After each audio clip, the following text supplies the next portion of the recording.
Muy bien, ¿me escuchan? Ok, bien. Voy a dejar mi huella en el planeta aquí, pero bueno, piso con cuidado. No sé si pueden ver, pero hay una foto del planeta muy bonito. Muy bien. Bueno, buenas tardes. Sé que estamos al final del día, ¿no? Y voy a tratar de ser rápido y ser interesante, ya que el downstream, refinación, no es el link entre la industria de upstream, ¿no? El petróleo y todo lo que consumimos, no solo hablando de energía, pero todo lo que es hace la vida moderna ser práctica, como es la cuestión de la petroquímica, los plásticos y así por delante. ¿Okay?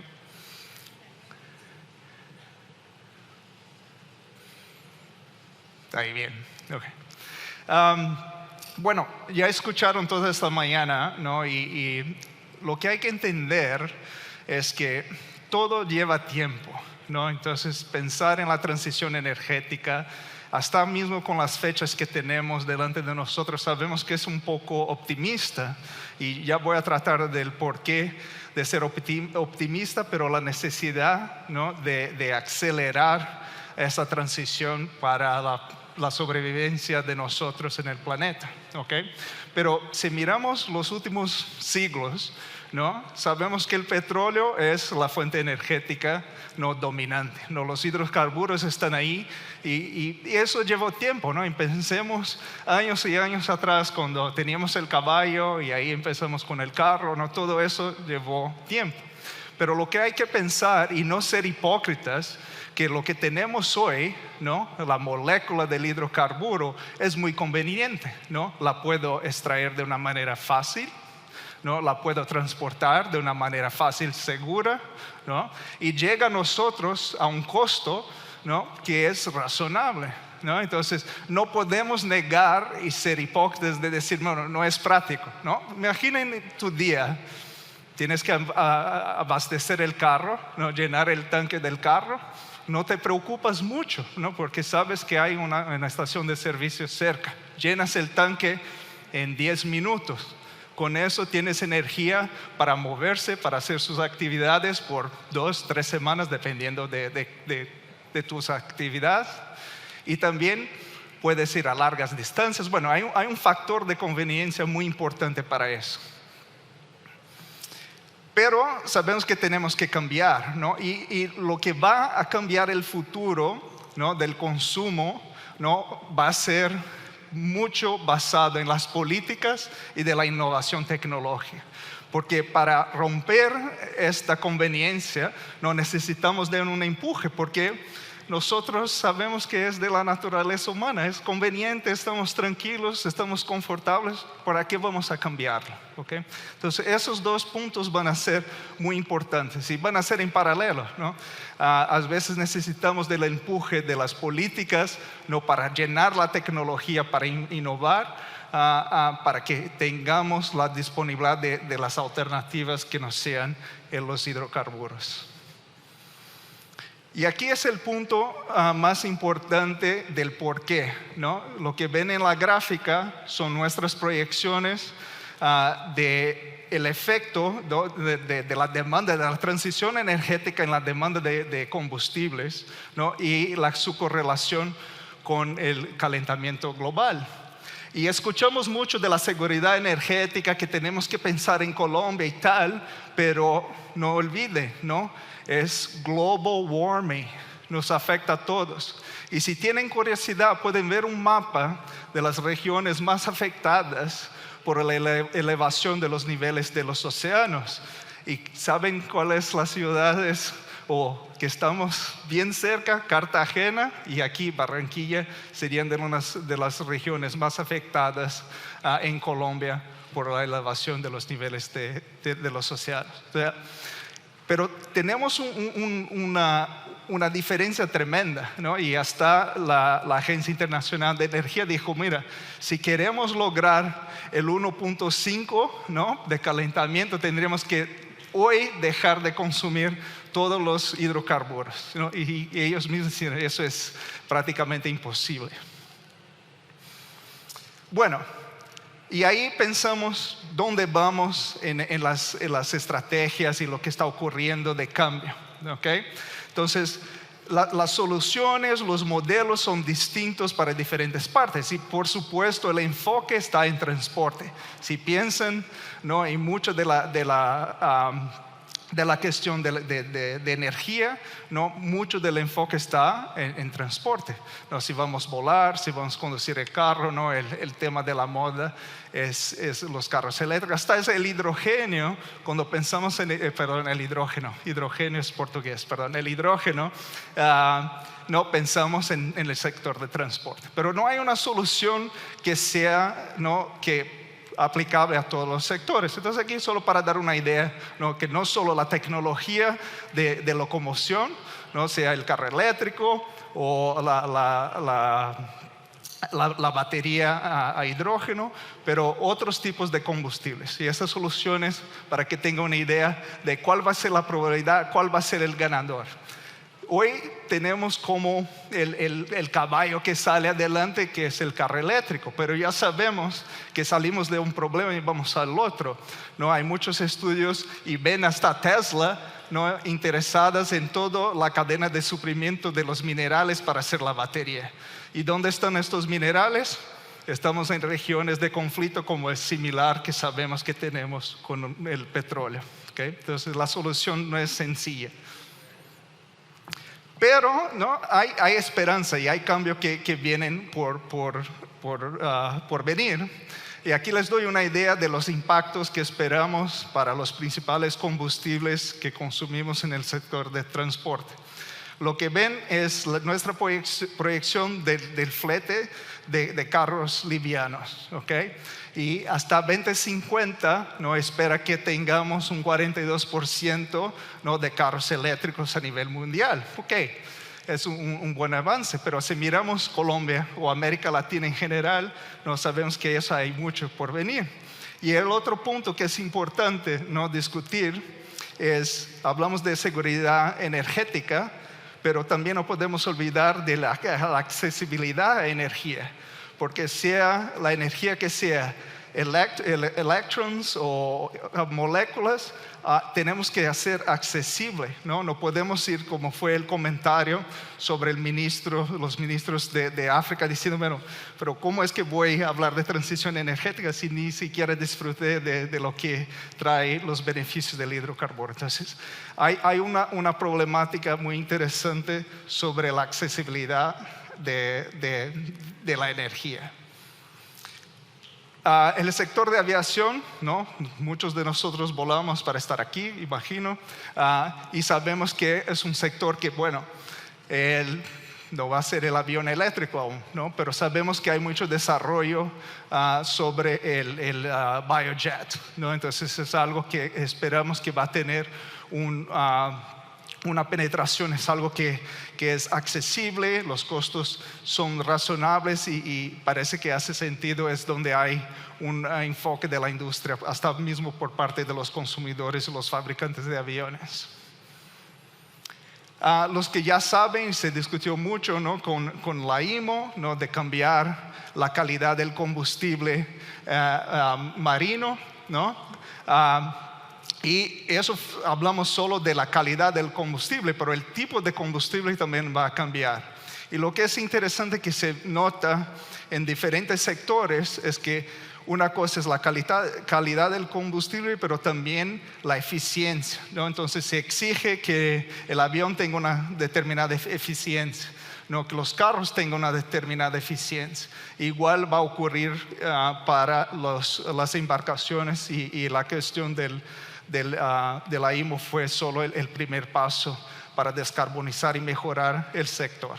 Okay, entonces, todo el sector de downstream y por el ataque o el cambio que existe en el sector de transportes y todos los transportes va a sufrir grandes cambios, ¿no?, y va a ser parte de esa transición energética.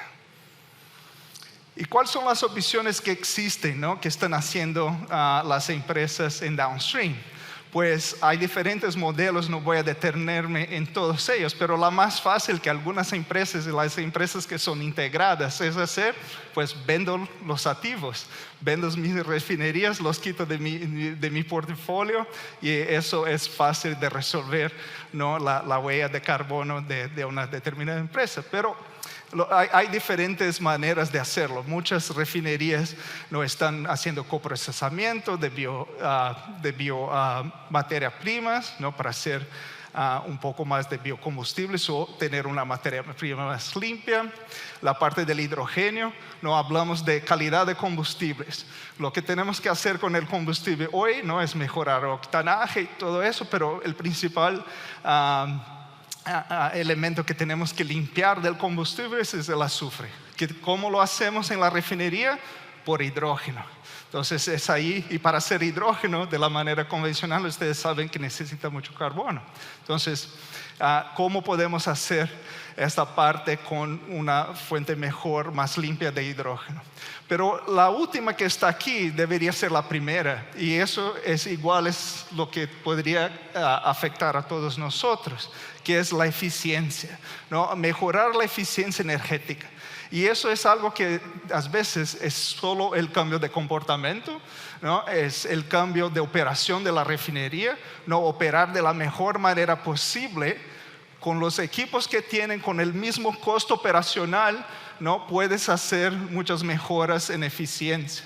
Okay, evitar los desperdicios. Y eso es igual en nuestra vida, ¿no? Porque ahí tenemos que pensar, bueno, cuando la energía cuesta cara, hijo, hija, apaga la luz que está caro, ¿no? No te quedes en el baño por tantas horas, ¿no? Cuesta caro el agua y todo eso. Entonces, muy similar es el impacto de la eficiencia. Entonces, enfocarse en la eficiencia es algo que varía el tiempo del retorno en la inversión, cuando hay que hacer la inversión, pero siempre se ahorra la energía. Entonces eso hay que pensarlo muy bien.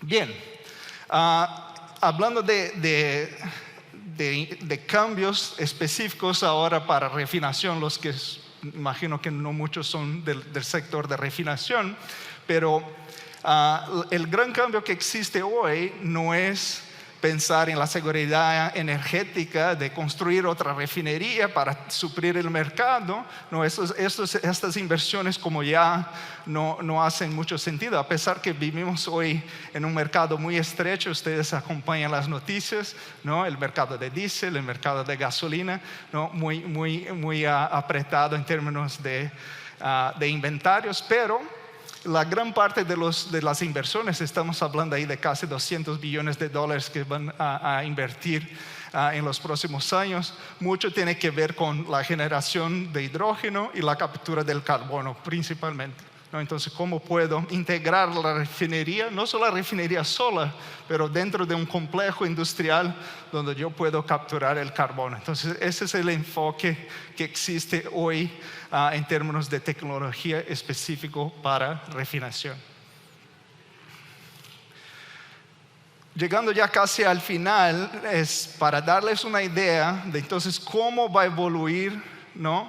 El sector de downstream. Y aquí estoy hablando solo de la parte de refinación. O sea, para lograr todos esos cambios, ¿no? de sostenibilidad, de reducción de la huella de carbono, no se puede pensar en la refinería aislada de lo que son los otros sectores. Y ven eso en la estrategia de las empresas, ¿no? Hasta mismo Ecopetrol estuvo invirtiendo, ¿no? en la parte de transmisión y generación eléctrica, ¿no? Entonces, la refinería va a ser parte de un complejo, ¿no? La refinería del futuro va a ser parte de este complejo, ¿no? Donde vamos a contemplar todas las maneras, desde que sean, ¿no? económicas, ¿no? que den retorno a los inversionistas de la empresa, ¿no? Pero hacer solos va a ser no la dirección del futuro, ¿no? Y eso va a depender de país para país, de región para región, ¿okay? Y ahí es el otro punto, ¿no? Que no podemos pensar de aislarnos. Yo creo que hay un mensaje muy negativo hoy con lo que está ocurriendo en Europa, que tenemos que pensar solo en nosotros. Vuelvo al punto, ¿no? El problema es global, el impacto sea en otras regiones van a tener consecuencias para Colombia. Entonces aislarnos, sea Colombia, sea Brasil, sea Estados Unidos, es quizás un error. Y miren lo que es importante, mismo con todos los conflictos que tenemos. Durante la pandemia, el mundo no dejó de moverse, ¿no? Nos quedamos en casa, pero prendíamos la tele, la luz, aún había combustibles en las gasolineras. O sea, el mundo no dejó de moverse y pensar en toda la complejidad que existe, ¿no? para la logística de mover la energía, ¿no? Que no depende solo de mirar a mi país o a mi región, pero todo el mundo.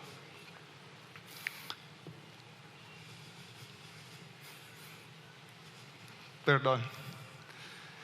Ok, entonces voy a dejar un último mensaje, que ahí empezamos a tener una idea de cuánto es complejo, ¿no? de reducir emisiones y no pensar solamente en mi sector o mi actividad, ¿no? Entonces, si pensamos aquí un ejemplo sencillo, ¿no? Una refinería en la costa del Golfo, los crudos que esta refinería procesa y los productos que hace y a dónde van, ¿ok? Entonces, bueno, el primer paso, ¿no? es la reducción de la emisión del escopo 1 de esta refinería. ¿Okay? Entonces podemos hacer eficiencia energética, implementar algunas cosas que puedan reducir la emisión de las operaciones de esta refinería, que a propósito mejoran los márgenes de refinación de la refinería. ¿Okay? Tienes el escopo 2, entonces bien, si yo estoy importando energía eléctrica o hasta hidrógeno, no puedo importar de una manera que sea más sostenible.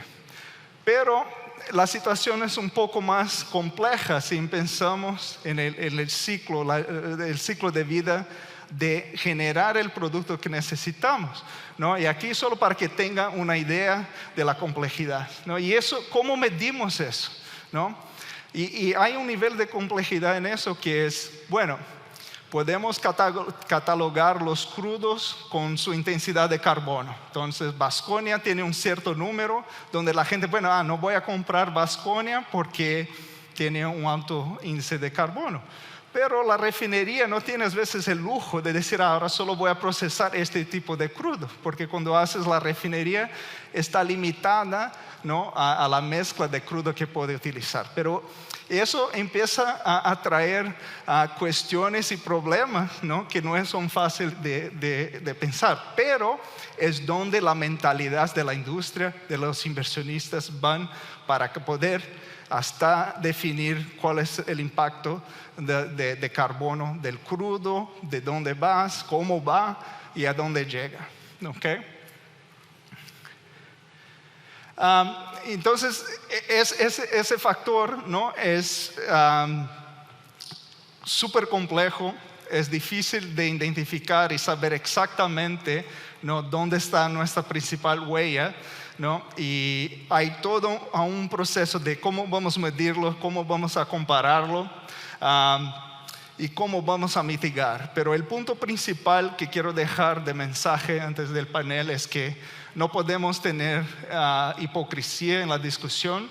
No es algo muy fácil de hacerlo, pero tampoco es excusa de no hacer nada, porque sabemos las consecuencias que habrá para el planeta si no tomamos la iniciativa hacia la sostenibilidad. Ha sido un gusto. Gracias.